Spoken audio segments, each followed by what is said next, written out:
खेल प्रतिभाओं को आगे बढ़ाने के लिए भी हमारी सरकार लगातार कार्य कर रही है। हम इसके लिए निजी क्षेत्र की भागीदारी पर भी काम कर रहे हैं।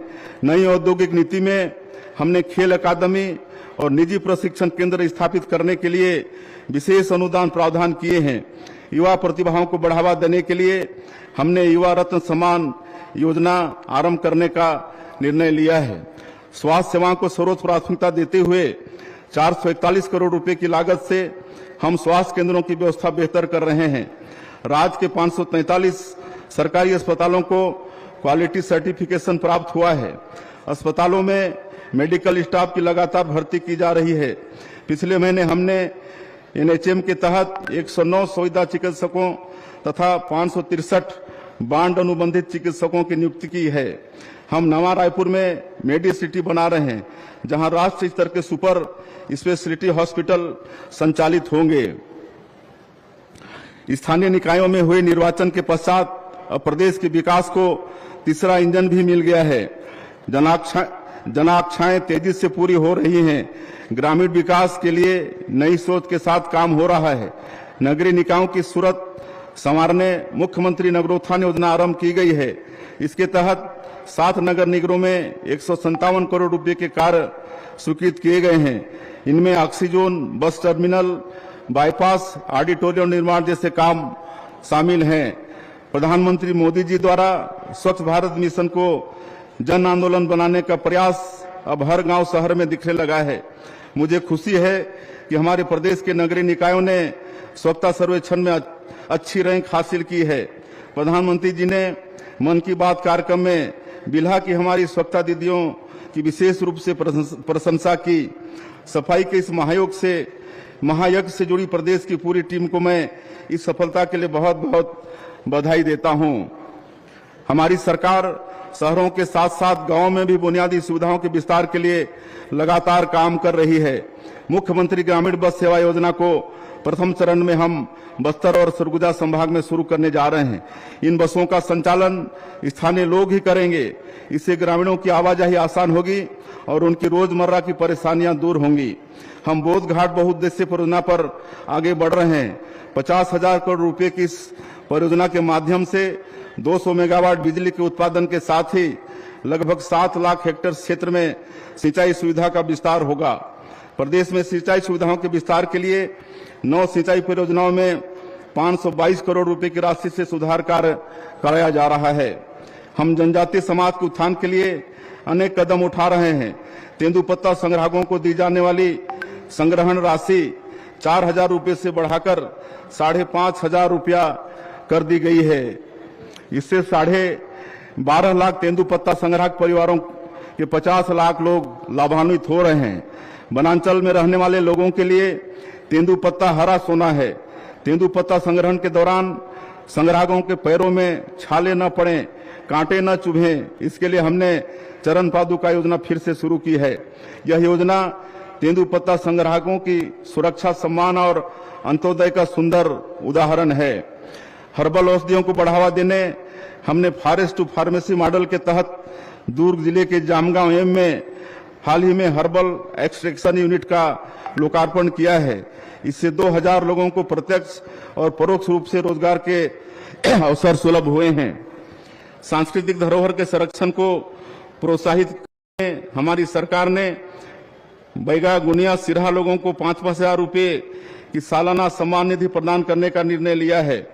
प्रदेश की सुंदर जनजातीय संस्कृति के बारे में लोगों की उत्सुकता बढ़े, इसके लिए नवा रायपुर में हमने ट्राइबल म्यूजियम का लोकार्पण 3 महीने पहले किया है। प्रदेश के स्वतंत्रता संग्राम के जनजातीय नायकों को समर्पित शहीद वीरनारायण सिंह आदिवासी स्वतंत्रता संग्राम सेनानी स्मारक सह संग्रहालय का निर्माण कराया जा रहा है। बस्तर की जनजातीय संस्कृति की झलक देश दुनिया को दिखाने हमने बस्तर पंडुम का आयोजन किया। बस्तर अब वैश्विक पर्यटन मानचित्र में है। बस्तर के धुड़मा रास को यूएन पर्यटन संगठन ने सर्वश्रेष्ठ पर्यटन गांव के रूप में चुना है। होम स्टे को प्रोत्साहित करने हमने छत्तीसगढ़ होम स्टे नीति बनाई है। अपनी प्राकृतिक संपदा को न केवल हम सहेजे हुए हैं, अपितु उसका निरंतर संवर्धन भी कर रहे हैं। वन पारिस्थितिकी की सेवा को हमने ग्रीन जीडीपी के साथ जोड़ने की पहल की है। हाल ही में भारतीय वन सर्वेक्षण रिपोर्ट आई है। इसमें बताया गया है कि छत्तीसगढ़ में 683 वर्ग किलोमीटर संयुक्त वन एवं वृक्ष आवरण की वृद्धि हुई है, जो देश में सबसे ज्यादा रही है। प्रधानमंत्री श्री नरेंद्र मोदी जी के आह्वान पर प्रदेश में एक पेड़ मां के नाम अभियान के तहत विगत वर्ष में 3.5 करोड़ से अधिक पौधे लगाए गए हैं।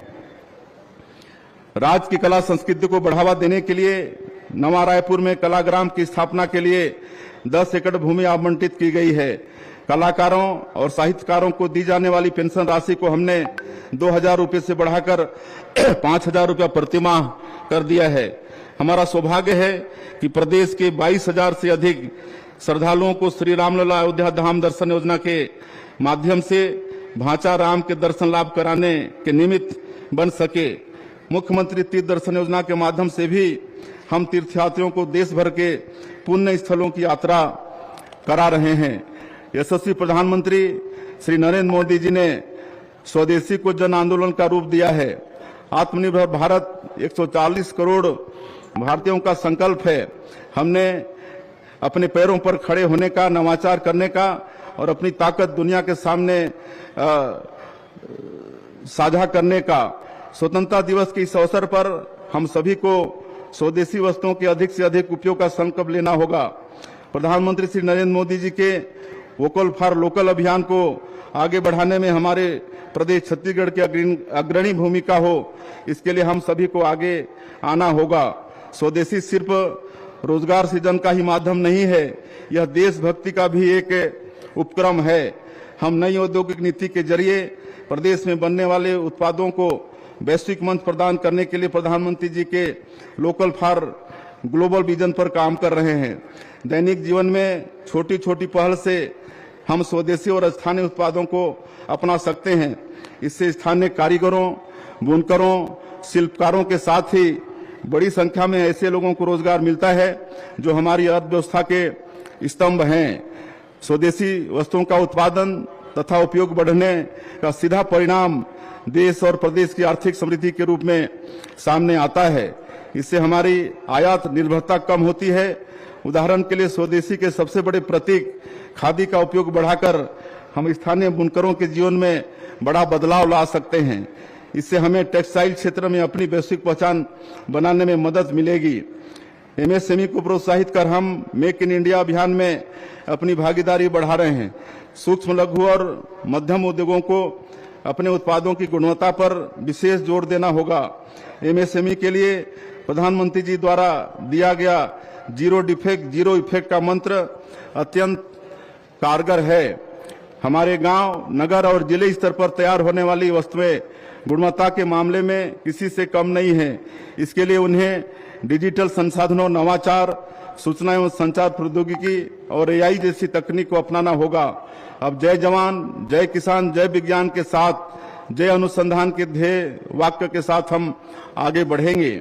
मेक इन इंडिया अभियान के जरिए रक्षा क्षेत्र में आत्मनिर्भरता हासिल करते हुए प्रधानमंत्री श्री नरेंद्र मोदी जी के नेतृत्व में भारत सैन्य उपकरणों का निर्यातक के रूप में उभर रहा है।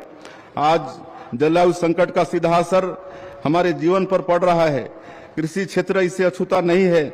ऐसे समय में रसायन मुक्त प्राकृतिक खेती किसानों की आमदनी बढ़ाने के साथ हमारे स्वास्थ्य के लिए भी लाभकारी साबित होगी।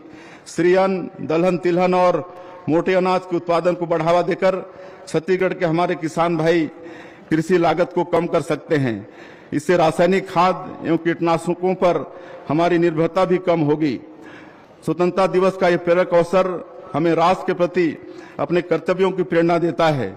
आत्मनिर्भर भारत बनाने के लिए मैं प्रदेशवासियों से आह्वान करता हूं कि यह संकल्प राष्ट्र हित में अवश्य लें। हर नागरिक स्वदेशी वस्तु खरीदना देशभक्ति का कार्य माने। हर व्यवसाय गुणवत्ता और स्थिरता को अनिवार्य माने। हर नवाचारी सबसे पहले भारत के बारे में सोचे। हर किसान पर्यावरण अनुकूल समावेशी कृषि को अपनाए। हर क्षेत्र निर्भरता से आत्मनिर्भरता की ओर बढ़े। प्रधानमंत्री जी ने वर्ष 2047 तक विकसित भारत के निर्माण का लक्ष्य रखा है। इसी दिशा में हमने छत्तीसगढ़ अंजोर विजन डॉक्यूमेंट के रूप में एक ऐसा रोड मैप तैयार किया है जिसके माध्यम से हम विकसित छत्तीसगढ़ के लक्ष्य को साकार करेंगे। छत्तीसगढ़ देश का दूसरा राज्य है जिसने विजन डॉक्यूमेंट तैयार किया है। इसमें हमने निकटवर्ती, मध्यवर्ती और दीर्घकालीन लक्ष्य रखे हैं।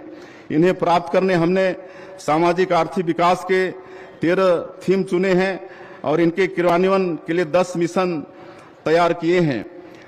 रायपुर में शीघ्र ही पुलिस आयुक्त प्रणाली लागू की जाएगी जिससे पुलिस व्यवस्था और अधिक मजबूत होगी। छत्तीसगढ़ राज्य को संवारने के लिए आप सभी के सहयोग से हम दृढ़ संकल्प के साथ निरंतर आगे बढ़ रहे हैं।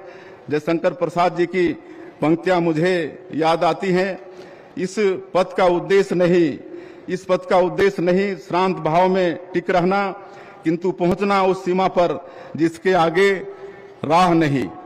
गोस्वामी तुलसीदास जी का राम काज किन्हे बिनु मोहि कहाँ विश्राम हमारा आदर्श वाक्य है। पंडित दीनदयाल उपाध्याय जी के अंत्योदय के सिद्धांत हमारे